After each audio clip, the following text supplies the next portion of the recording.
American Sniper continues to dominate, earning more than $64 million this weekend alone.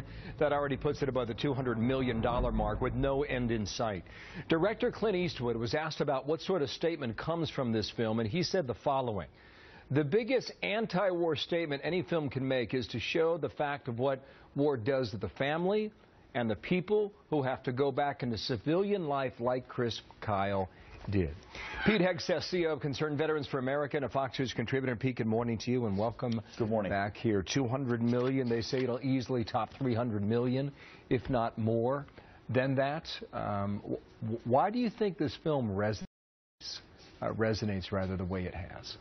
You know, I think it touches the core civic values that we have as Americans: duty, honor, country, fidelity, patriotism, love of your country, but also care and love for others. You know, people that are served in the military believe it's the largest institution for peace in the world. You don't serve in the military so you can perpetuate war.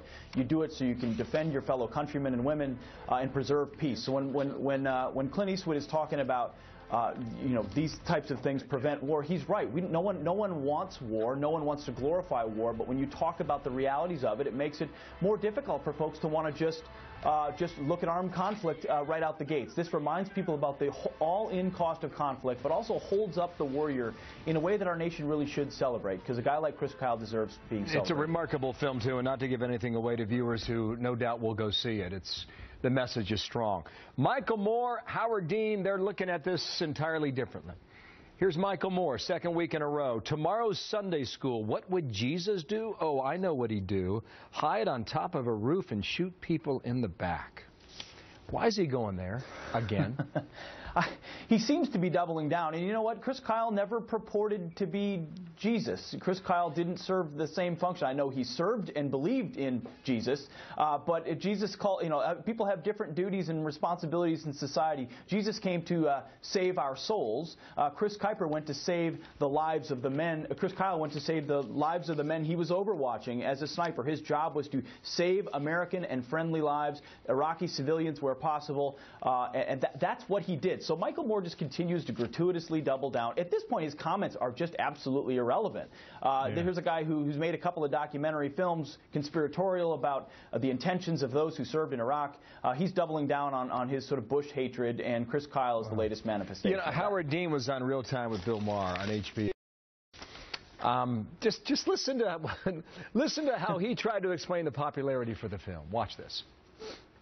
There's a lot of anger in this country, and the people who go see this movie are people who are very angry. And this guy basically says, I'm going to fight on your side. And they bite for it. I think there's some, I bet you if you looked at a cross-section of the Tea Party and people who go to see this movie, there's a lot of intersection. I mean, who died and made him a shrink?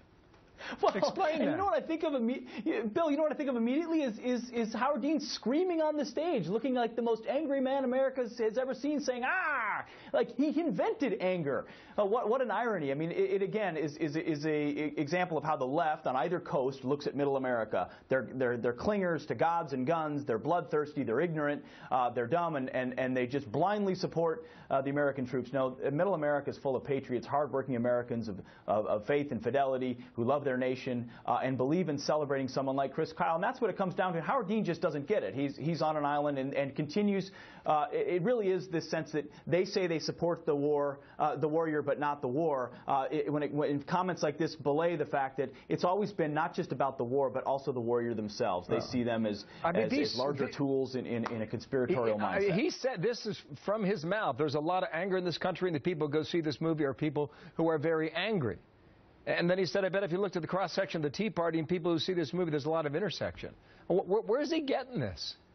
He's getting this from his ivory towers. He's getting this from the New York Times Starbucks drinking crowd that talk to each other and pontificate about all those angry clingers that are in middle America watching this show right now, who they just don't understand, who they can't understand that they feel like they're taxed already, like their government is intruding their lives, like religion has been stripped of every aspect of our civil society, like our military is being gutted by this president.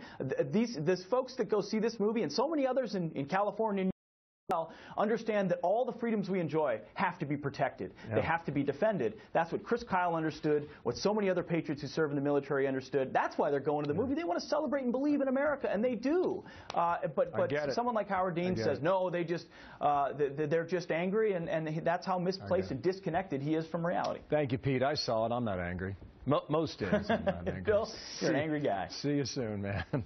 You got it.